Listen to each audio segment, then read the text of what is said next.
In Australia, 7.6 million tons of food are thrown away each year, a figure that equates to about a third of all food produced, costing their economy approximately $36.6 billion each year. In the United States, 40% of food goes to waste. That's enough to feed 150 million people every single year. And a whopping 46% of all food in Canada is wasted every year. 41% is actually deemed avoidable, with a value of 58 billion Canadian dollars. And as an American, I'm sad to admit that I really didn't think about it until I moved abroad. In the United States, I grew up with a fridge that looked like this: Costco runs, bulk packaging, and practically everything in extra large. But in Germany, my large fridge is half of that size. And lo and behold, there's less waste. Here in Germany, estimates vary, but conservatively, the country sees just 7% of food waste. But here's the twist. Many Europeans don't even talk about food waste all that much. It just doesn't happen on the same scale. And that difference says a lot about how culture, economics, and even packaging shapes our daily habits in ways that we don't even notice. So in today's video, I want to show you why countries like the United States, Canada, and Australia waste so much food, what Europe does differently, and the hidden costs of throwing away something that we don't talk about enough. So, let's take a look.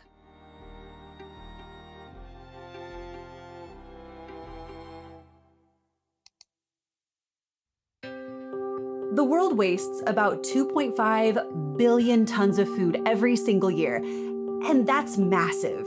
We literally throw away enough food to end world hunger. Plus, food loss and waste account for 8 to 10% of annual global greenhouse gas emissions. That's nearly 5 times the total emissions from the aviation sector. In fact, if wasted food were a country, it would be the third largest producer of carbon dioxide in the world after the United States and China. But if we zoom in a little bit more and take a look at a single country, like the United States, for example, we discard nearly 60 million tons of food every single year. That's estimated to be almost 40% of the entire US food supply, and equates to about 325 pounds of waste per person. That's like every person in the United States throwing 975 average-sized apples right into the garbage.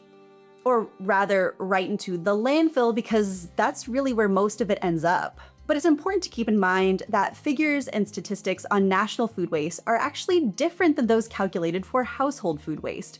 And that's where I'd like to provide some additional context. For starters, food waste occurs along the entire spectrum of production, from the farm to distribution to retailers to the eventual consumer. And having some food waste is inevitable and actually is a good thing.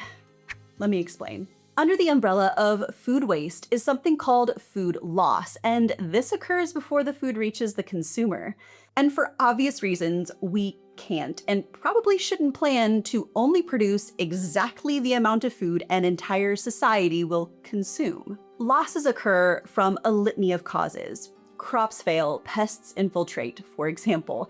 And so it's prudent that we produce extra in order to account for those incidentals and avoid acute localized famine. Losses also occur along the transit and processing stages as well, and this includes everything from meat trimmings and bones, used coffee grounds, to defective products and expired stock in factories. And not to say that we couldn't do more to use the existing losses in secondary products, but the more pressing issue is the growing concern over waste that happens at the end of this spectrum.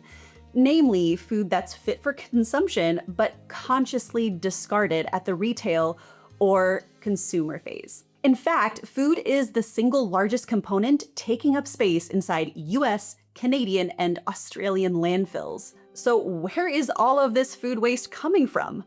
Well, according to the UN Environment Programme's Food Waste Index from 2021, which is one of the best global sources we have on this, retailers such as supermarkets and shops account for roughly 13% of global food waste. Food services, such as restaurants, catering, and cafes, account for another 26%. But the biggest offender are households, who account for a whopping 61% of global food waste. Now, most of us obviously don't set out to waste food, and you are probably acutely aware that every time you throw out a half-used carton of yogurt or a rotting banana, you're also throwing away money. But that actually might not be entirely your fault. There are subtle ways that our lives are designed that makes wasting food, well, inevitable. And the first problem here is that in countries like Canada, the United States, and Australia, we're often encouraged to buy more than we need. The psychology of value is often reinforced by supermarkets who encourage buying large packages or buy one get one free deals, leading households to purchase more than they can realistically consume. And yeah, supermarkets want to sell food. And in fact, the entire point of having a grocery cart is to encourage people to buy more than they can physically carry in their arms. So, what happens when you increase the size of that grocery cart? Well, people buy more in order to fill it. In fact, marketing consultant Martin Lindstrom told the Today Show that when the size of the shopping cart doubled at Whole Foods between 2009 and 2011, people bought 40% more stuff. And yeah, in the case of fresh produce, meat, and dairy, practices like these often lead to a lot of extra rotting food in our garbage pails. In fact, studies show that purchase behavior in-store was the main driver of food waste, not picky eaters, although my 4-year-old probably would have skewed the results of this study slightly. But while having a full pantry or fridge gives a sense of security, it often leads to forgotten or expired food. As anyone who has ever spent a weekend cleaning out their pantry only to find a jar of food that expired 3 presidential administrations ago. And here's the thing. Research has also shown that overconsumption is most often done with really good intentions. Consumers who perceive themselves as good providers regularly buy more food than their family needs, contributing to increased food waste. Food is a fundamental need. Without it, the body cannot function, and as such, the presence of abundant food in the refrigerator can act as a powerful symbol of security. Humans often feel a sense of relief when visually perceiving available food. Which leads me to problem number 2. Unless you are a statistically larger than average family, your refrigerator probably should be half empty.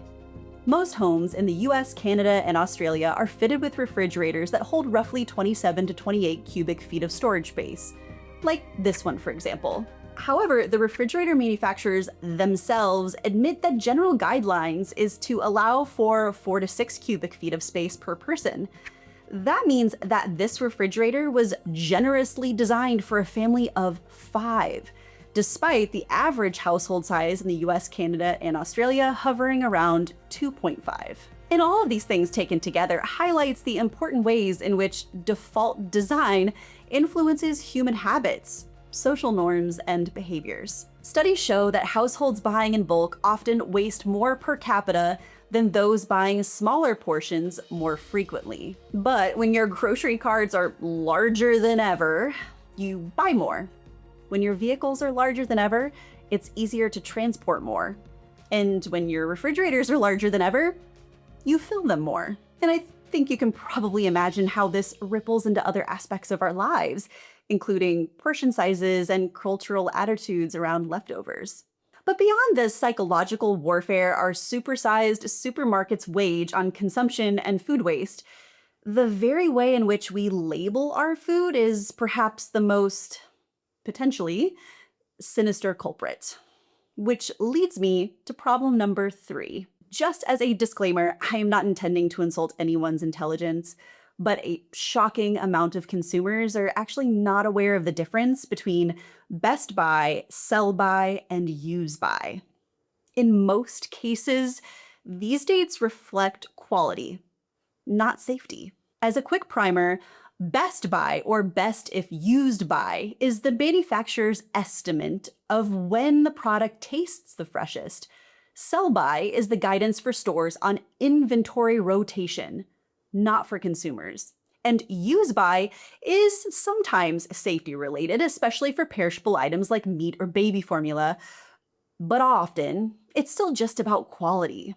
And as a result, consumers throw out perfectly safe food because, well intended, they think it's expired. And it has a major impact. Studies estimate that somewhere between 10 to 20% of consumer food waste is due to misinterpreting labels. Consumers often treat any date label as a safety deadline, even if the food would still be edible for days or weeks after, as the fear of foodborne illness often means that these dates are understood as strict rules rather than flexible guidelines. And while you should always exercise your own judgment and caution first and foremost, I would wager that those best by dates are a lot less official than you probably think they are. For starters, manufacturers largely control date setting, and the methods they use to determine them vary significantly. One study by the Harvard Food Law and Policy Clinic found that for most products, manufacturers determine shelf life using their own tests and methods, and that this regulatory patchwork contributes to inconsistent and often conservative dating. Furthermore, it is plausible and economically rational that those best by dates aren't just conservative for liability reasons, but potentially profit-driven ones as well. Field and lab studies find that longer sell-by or use-by dates reduce purchase frequency and household waste. Conversely, shorter dates increase turnover and can raise purchase volume, which demonstrates the economic mechanism that would make shorter dating attractive to producers and retailers. And at the end of the day, based on what I found, there really haven't been any public large-scale data sets or industry admissions showing that manufacturers intentionally shorten dates specifically as a sales tactic. The thing is, companies rarely publish internal dating rationale or A/B test results that would prove intentional shortening for sales, rather than conservative safety margins or logistical reasons. But if we set the tinfoil hat aside for a second, even if these dates are truly just for plausible, non-malicious reasons, a lack of regulated and transparent testing nonetheless contributes to consumer waste and confusion. And it isn't just me saying this. Policy moves acknowledge this problem and aim to remove perverse incentives. Recent regulatory actions, like California's move to standardize consumer-facing date labels and federal agency requests for information, are driven by recognition that inconsistent consumer-facing labels cause waste and create market distortions. So, what can we do? Well, let's take a look at some reasonable solutions to the problems that I've identified that other countries, especially here in Europe, have actually implemented with great success. So first and foremost, it's important that we make supermarkets part of the solution. Laws like the US Good Samaritan Food Donation Act protect stores that donate past date, but safe for consumption food. Basically, this law removes them from legal liability, which, don't get me wrong, certainly helps to encourage supermarkets to donate the food rather than destroy it. But in France, they actually went one step further with genuinely awesome results. In 2016, the French government essentially banned food waste in grocery stores, primarily in response to a spike in demand at food banks and other charities, which was spurred by an increase in unemployment and homelessness. France made it a law that grocery stores must donate edible food instead of throwing it out. Today, grocery store managers caught violating the law face hefty fines and even jail time, which has led to a drastic reduction in food waste. And because of this law, France's total food waste fell about 10 to 13% between 2016 and 2020. Furthermore, this food has actually been redirected to people with a huge 20 to 22% increase in food donations nationwide. This comes out to around 10 million extra meals distributed annually in the years after the law's introduction. The second solution is to standardize labels.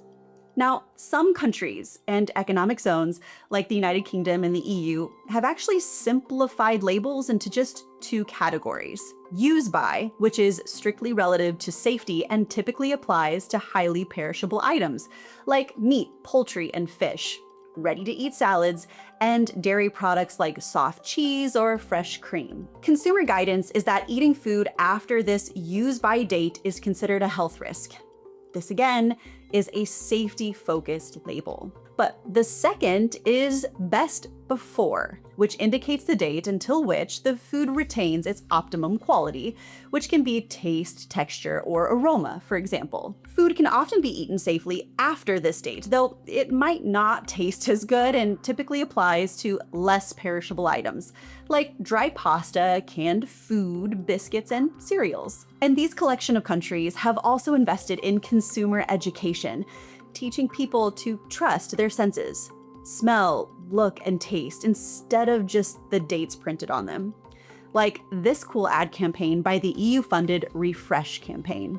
We now take you live to Tom Arto, who's at the scene of the protests. The third solution is to make composting compulsory and convenient. Where I currently live in Germany, we have a long legacy of being global leaders in food and organic waste recycling. And a big part of that is how the country has structured separate collection and composting systems. Many different grocery stores around the country collect vegetable scraps from the produce section and offer them for free to customers to give to their house pets, for example. In addition, bio-waste separation for households has been standard here for decades, making composting a normalized practice and not just a niche, eco-friendly habit. Most German cities collect organic waste weekly to help keep that stink at bay, before funneling that waste to either municipal composting plants or biogas plants. The former converts organic waste into nutrient-rich compost for agriculture and landscaping.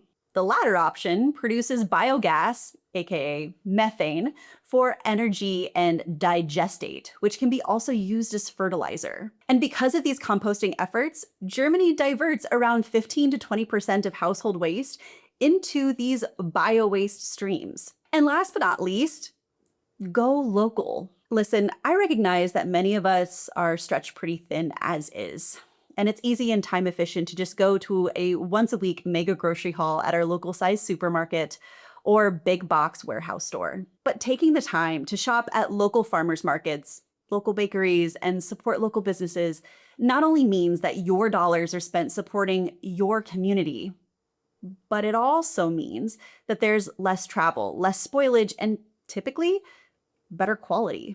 I've spoken on many occasions on how the farm-to-fork approach here in Germany and other European nations has not only raised the bar for food quality, but also benefited the food supply chain. On the front end of things, shopping locally adds flexibility on harvesting and better consumer demand matching, meaning farmers can pick produce right before the market day, reducing overstocking and preventing the need to discard unsold products that have already spent weeks in distribution. But at the end of that chain, local shopping also encourages buying in smaller amounts more often, meaning that those foods are more likely to be eaten before it spoils at home.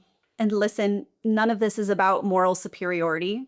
It's about design and defaults.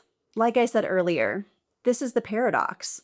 In the United States, Canada, and Australia, wasting food almost feels normal, while in Europe, especially where I live in Germany, it almost feels unthinkable. And it's not because one side is more moral, it's because the systems around us shape what we do every day without realizing it. If designing daily life differently can cut food waste in half, what else could we change without even noticing? That's the question that stuck with me. And one great solution? Well, I'd like to introduce you to my friends at Planet Wild who have a pretty interesting approach to conservation. Each month, they team up with a different organization to complete a conservation project, from rewilding efforts of endangered animals, the protection of our oceans, to the restoration of ancient forests. We, as a community, contribute to Planet Wild with a monthly or yearly membership, and that money goes directly to the project. You support them, and they do it. And here's the cool thing. Planet Wild creates YouTube videos and reports about their projects to help show you exactly what you have helped achieve. Their current project is one that is close to my heart and my home. Romania's ancient forests are some of the last truly wild places in Europe, but illegal logging is destroying them fast. With Planet Wild, we are backing forest guardians with cutting-edge tech that detects chainsaws and alerts rangers in real time to protect this wilderness before it's gone for good. I joined Planet Wild earlier this year because all too often, saving the planet feels like hollow words and not actionable change. I support them because I see that it has a direct impact on preserving nature and protecting our ecosystems. And I love that they make community engagement for conservation efforts practical and realistic. You can become a nature conservationist and become a steward of our environment without even leaving your home. So if you want to join a growing community that makes a difference in nature, I highly recommend joining Planet Wild. You can give whatever amount, big or small, that feels right to you. And everything that you give counts in protecting nature. But I'd also like to help get you there. The first 100 people to sign up using my code, Ashton9, will get their first month paid for by me. Just simply scan the QR code that you see here on your screen or click the link down below in the description. And the best part? You'll immediately have an impact in nature and see the results in less than 30 days right here on YouTube. And there's no catch. You can cancel at any time. No questions asked. So if you want to see Planet Wild in action, check out their latest project here. And on the next video, I'll be looking at another hidden part of everyday life that we might not always think about, but maybe should. So if you want to see that, be sure to hit that subscribe button. And if you enjoyed what you saw today, please give this video a thumbs up. I'll see you next time. Cheers!